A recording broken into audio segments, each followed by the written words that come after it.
Hello, I'm back. First to tell you that we have these awesome new 100 Days t-shirts. Even though, 100 Days is technically over, we can still celebrate with t-shirts and tank tops. So, toward the end of my 100-day health and fitness journey, race car driver trainer Jeff Richter and my trainer Laura both gave me the same advice. After the cameras stopped rolling, they said, I should train for something to keep myself focused and accountable. I responded to this advice, of course, by spending a week in Jamaica. I did work out some there, emphasis on the some, but when I came home, I got really overwhelmed with work, and while I was still going to Laura twice a week, I wasn't exercising much on my own. And I started to see, how it could all fall apart, how slowly you convince yourself to work out less and less, so I decided to take their advice and train for a mini marathon. Laura encouraged me to use this Hal Higdon training regimen, and I did somewhat loosely. Basically, I went on long runs every Saturday, starting out at 6 or 7 miles a day, and then building up to 12, and a few shorter runs throughout the week with one weekly rest day. So my goal was to finish the 13.1 mile race in under 2 hours and 10 minutes, which would be a 9-minute 50-second pace per mile. Now, thanks to 100 Days, I do enjoy running, genuinely. I used to think people were lying when they said that, but now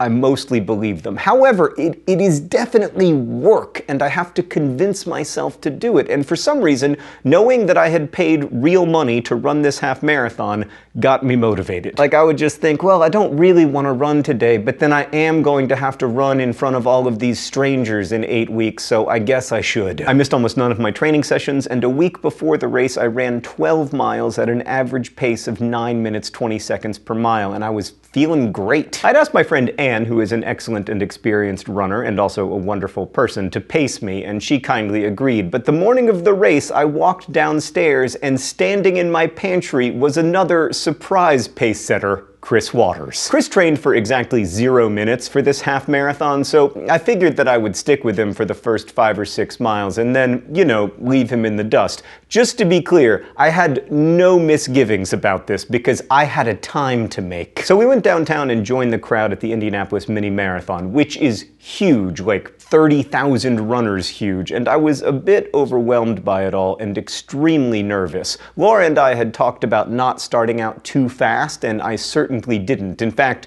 we ran our first mile in 10 minutes, which is somewhat short of the pace I was hoping to achieve in the race, even though conditions were more or less perfect. But after a while, we settled into a comfortable pace around 9 minutes and 45 seconds per mile. The course wound its way through the city and then eventually reached the Indianapolis Motor Speedway, which is one of my favorite places in the world. Like, many of my favorite days have happened at the Speedway, from driving the pace car at an IndyCar race to watching the cars with my kids, and as we ran along the track, I felt a burst of energy, and our miles started to get quicker. 9 minutes 40 seconds, 9 minutes 25 seconds, 9 minutes 20 seconds. As we left the track, I saw my family cheering me on, which gave me yet another burst of energy, and I ran mile 9 in under 9 minutes and 15 seconds. I knew Anne would be able to stay with me, but I thought for sure that Chris was about to crack. But yeah, no, it was me who was about to crack. Around mile 10, I suddenly began to really struggle. I realized that Chris and Anne were slowing down with me, so I told them to just go ahead,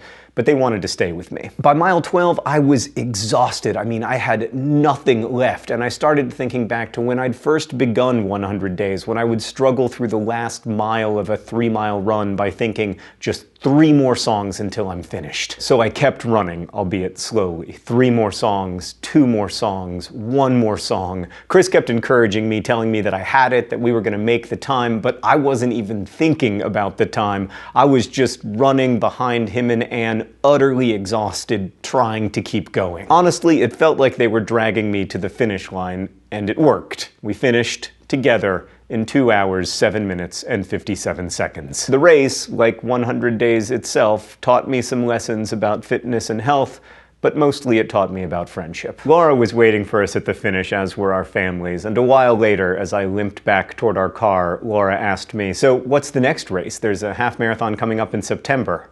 "Maybe," I said. "Maybe. I start training for that one next week."